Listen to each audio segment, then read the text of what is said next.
Hello, and welcome to Way Too Soothing, part of the Way Too Late TV network. I'm Sam, your host.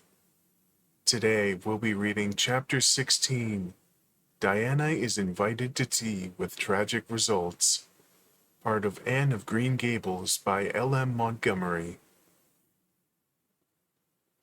October was a beautiful month at Green Gables, when the birches in the hollow turned as golden as sunshine, and the maples behind the orchard were royal crimson, and the wild cherry trees along the lane put on the loveliest shades of dark red and bronzy green, while the fields sunned themselves in aftermaths. Anne reveled in the world of color about her. "Oh, Marilla," she exclaimed one Saturday morning, coming dancing in with her arms full of gorgeous boughs. "I'm so glad I live in a world where there are Octobers. It would be terrible if we just skipped from September to November, wouldn't it? Look at these maple branches. Don't they give you a thrill? Several thrills? I'm going to decorate my room with them." "Messy things," said Marilla, whose aesthetic sense was not noticeably developed. "You clutter up your room entirely too much with out-of-doors stuff, Anne. Bedrooms were made to sleep in." "Oh, and dream in too, Marilla. And you know one can dream so much better in a room where there are pretty things. I'm going to put these boughs in the old blue jug and set them on my table." "Mind you don't drop leaves all over the stairs, then. I'm going to be on a meeting of the Aid Society at Carmody this afternoon, Anne, and I won't likely be home before dark. You'll have to get Matthew and Jerry their supper, so mind you don't forget to put the tea to draw until you sit down at the table just as you did last time."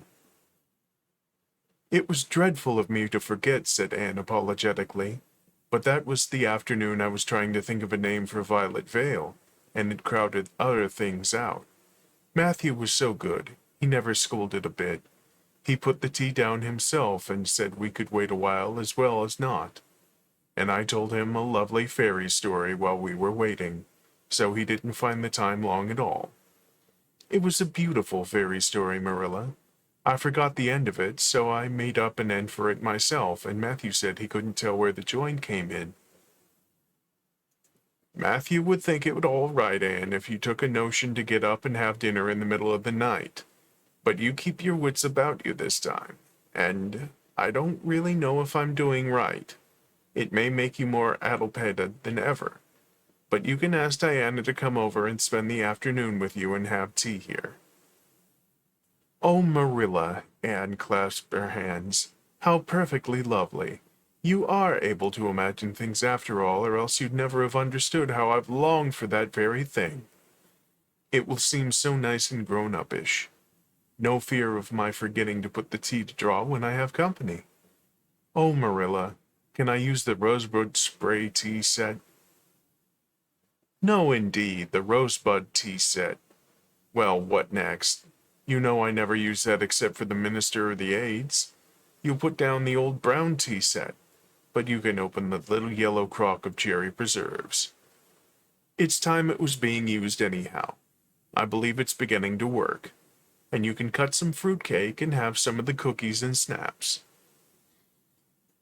"I can just imagine myself sitting down at the head of the table and pouring out the tea," said Anne, shutting her eyes ecstatically, "and asking Diana if she takes sugar.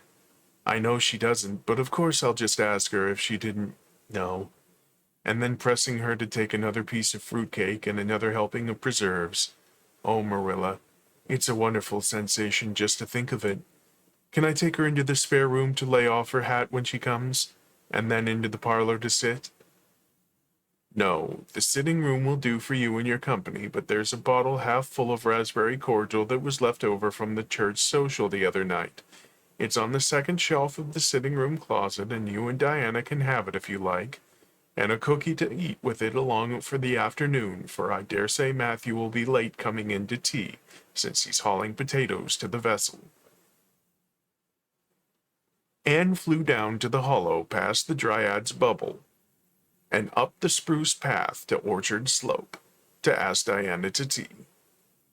As a result, Just after Marilla had driven off to Carmody, Diana came over, dressed in her second-best dress, and looking exactly as it is proper to look when asked out to tea.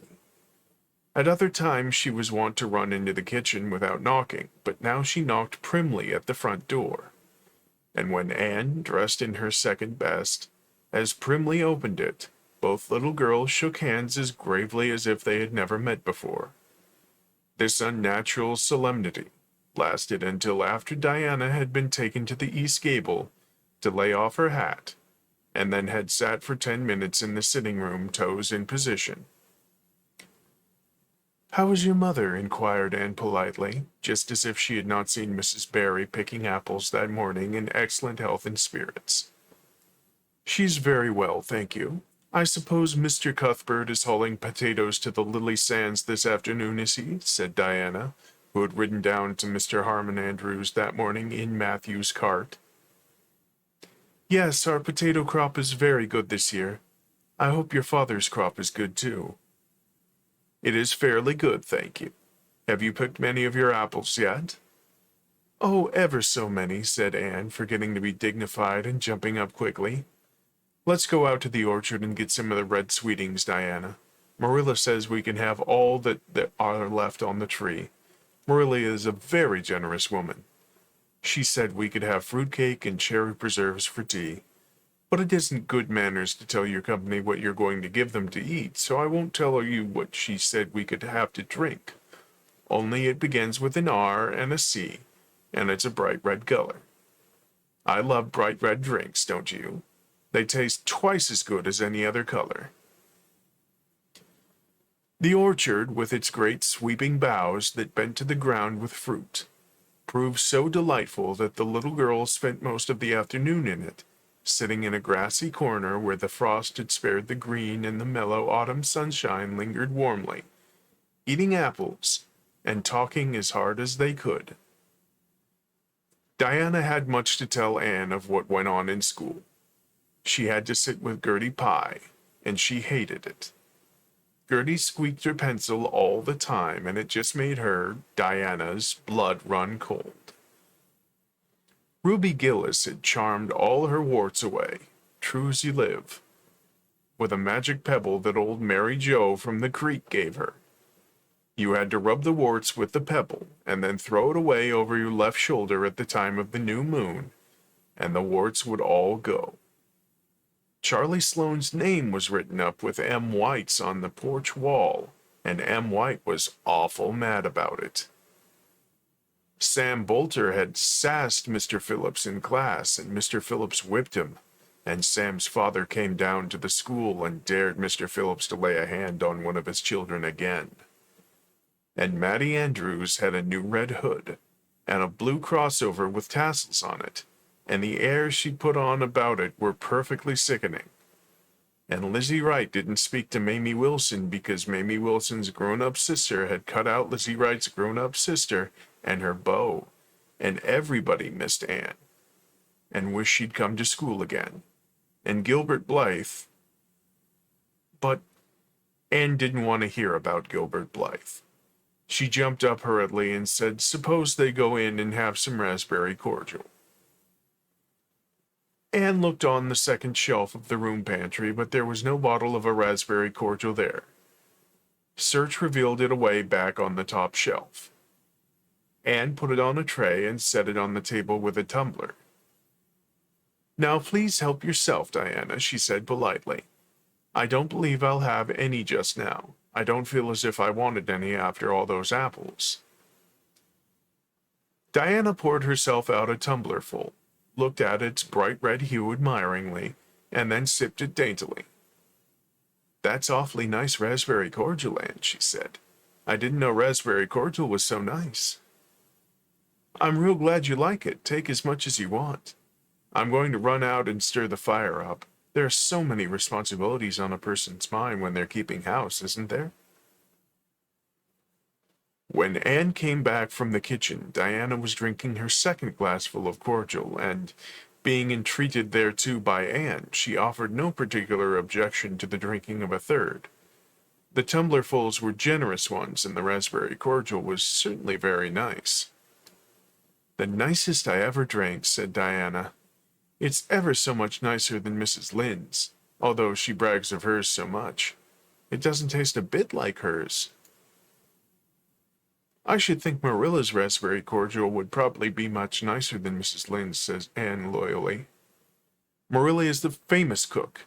She's trying to teach me to cook, but I assure you, Diana, it is uphill work. There's so little scope for imagination in cookery. You just have to go by the rules. The last time I made a cake, I forgot to put the flour in. I was thinking the loveliest story about you and me, Diana. I thought you were desperately ill with smallpox, and everyone deserted you, but I went boldly to your bedside and nursed you back to life. And then I took the smallpox and died, and I was buried under those poplar trees in the graveyard, and you planted a rose bush by my grave and watered it with your tears, and you never, never forgot the friend of your youth who sacrificed her life for you. Oh, it was such a pathetic tale, Diana. The tears just rained down over my cheeks while I mixed the cake. But I forgot the flour, and the cake was a dismal failure. Flour is so essential to cakes, you know. Marilla was very cross, and I don't wonder. I'm a great trial to her. She was terribly mortified about the pudding sauce last week. We had a plum pudding for dinner on Tuesday, and there was half the pudding and a pitcher full of sauce left over. Marilla said there was enough for another dinner and told me to set it on the pantry shelf and cover it. I meant to cover it just as much as could be, Diana, but when I carried it in, I was imagining I was a nun. Of course, I'm a Protestant, but I imagined I was Catholic, taking the veil to bury a broken heart in cloistered seclusion. And I forgot all about covering the pudding sauce. I thought of it next morning and ran to the pantry. Diana, fancy if you can my extreme horror at finding next morning a mouse drowned in that pudding sauce. I lifted the mouse out with a spoon and threw it out into the yard and washed the spoon in 3 waters. Marilla was out milking, and I fully intended her to ask her when she came in if I'd give the sauce to the pigs. But when she did come in, I was imagining that I was a frost fairy going through the woods, turning the trees red and yellow, whichever they wanted to be, so I never thought about the pudding sauce again, and Marilla sent me out to pick apples. Well, Mr. and Mrs. Chester Ross from Spencervale came here that morning. You know they are very stylish people, especially Mrs. Chester Ross.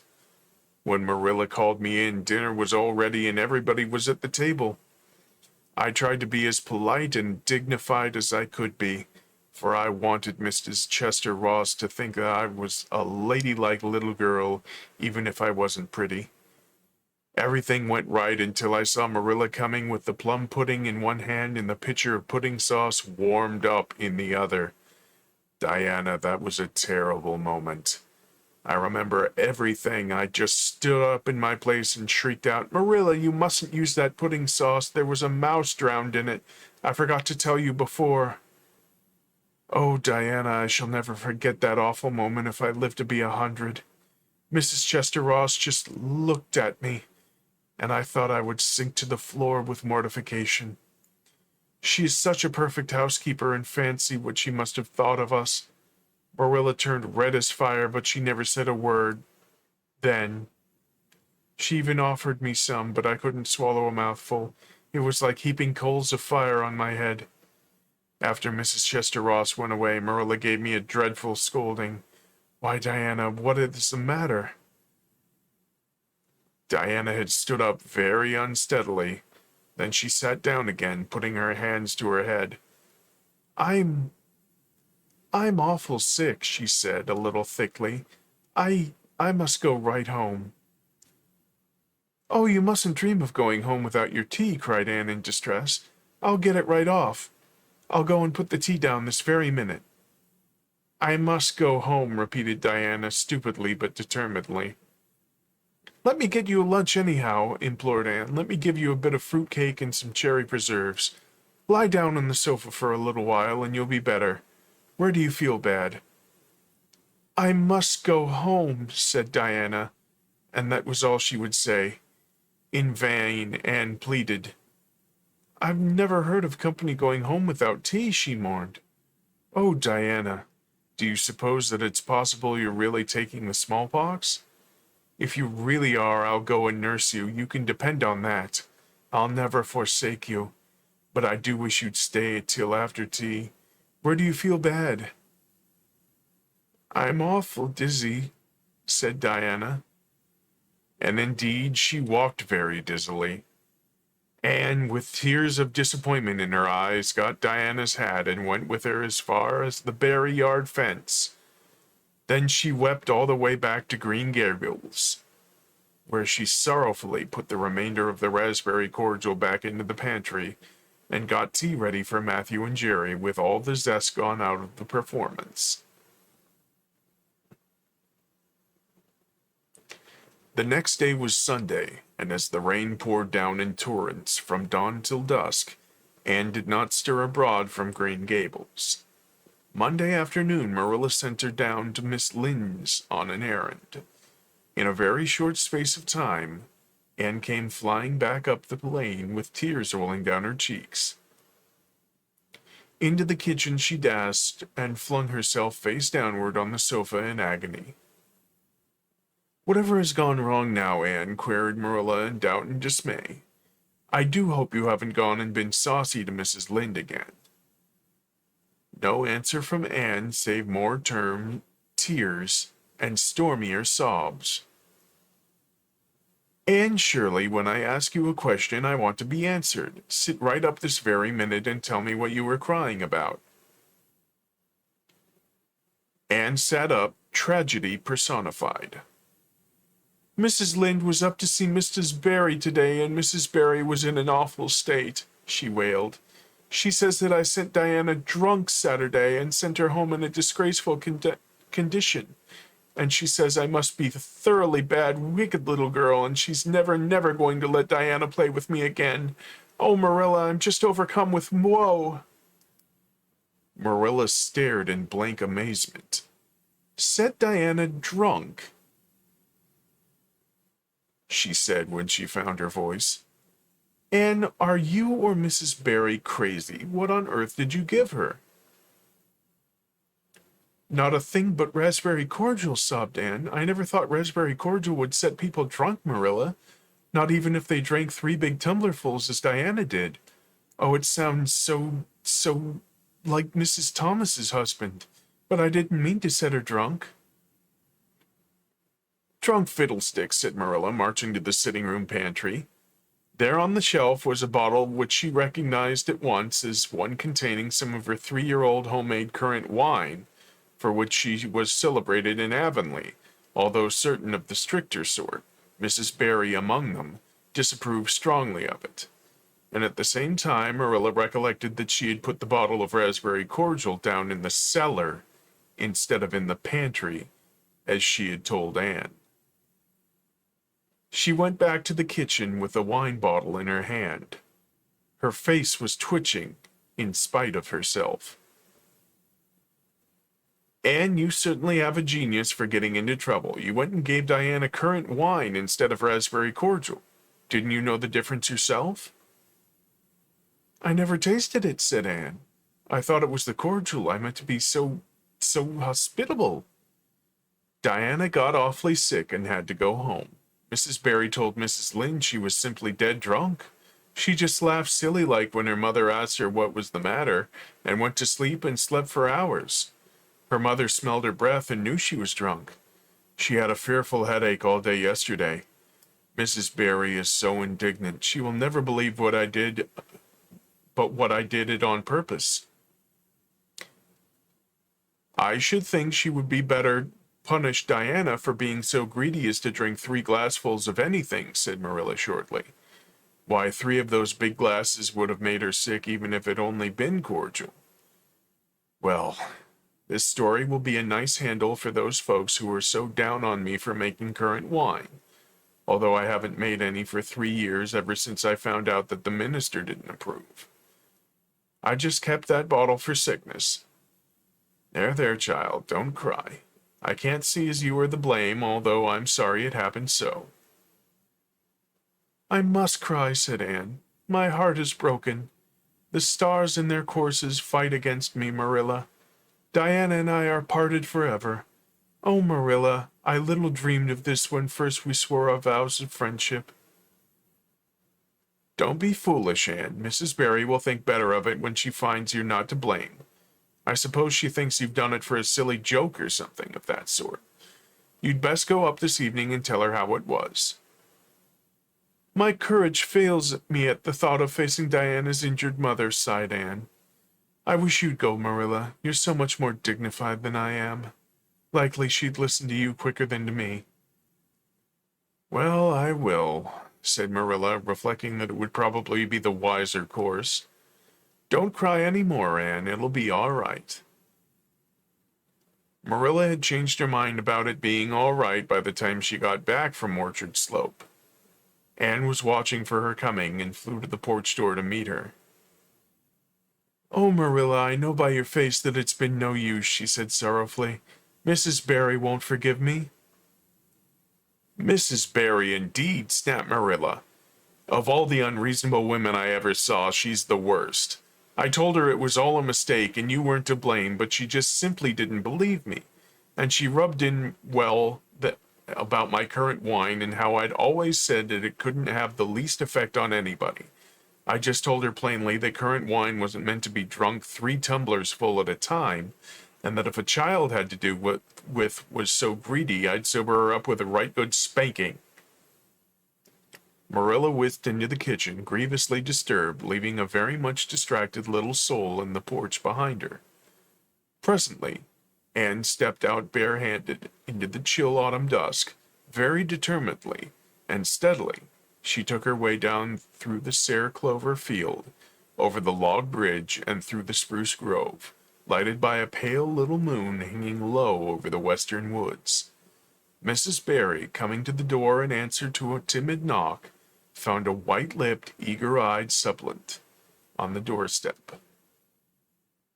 Her face hardened. Mrs. Barry was a woman of strong prejudices and dislikes, and her anger was of the cold, sullen sort which is always hardest to overcome. To do her justice, she really believed Anne had made Diana drunk out of sheer malice prepense, and she really was honestly anxious to preserve her little daughter from the contamination of further intimacy with such a child. What do you want? She said stiffly. Anne clasped her hands. Oh, Mrs. Barry, please forgive me. I did not mean to intoxicate Diana. How could I? Just imagine if you were a poor little orphan girl that kind people had adopted and you had just one bosom friend in all the world. Do you think you would intoxicate her on purpose? I thought it was only raspberry cordial. I was firmly convinced it was raspberry cordial. Oh, please don't say that you won't let Diana play with me any more. If you do, you will cover my life with a dark cloud of woe. This speech, which would have softened good Mrs. Lynde's heart in a twinkling, had no effect on Mrs. Barry except to irritate her still more. She was suspicious of Anne's big words and dramatic gestures, and imagined that the child was making fun of her. So she said, coldly and cruelly, I don't think you are a fit little girl for Diana to associate with. You'd better go home and behave yourself. Anne's lips quivered. Won't you let me see Diana just once to say farewell? She implored. Diana has gone over to Carmody with her father, said Mrs. Barry, going in and shutting the door. Anne went back to Green Gables, calm with despair. My last hope is gone, she told Marilla. I went up and saw Mrs. Barry myself, and she treated me very insultingly. Marilla, I do not think she is a well-bred woman. There is nothing more to do except pray, and I haven't much hope that I'll do much good because, Marilla, I do not believe that God himself can do very much with such an obstinate person as Mrs. Barry.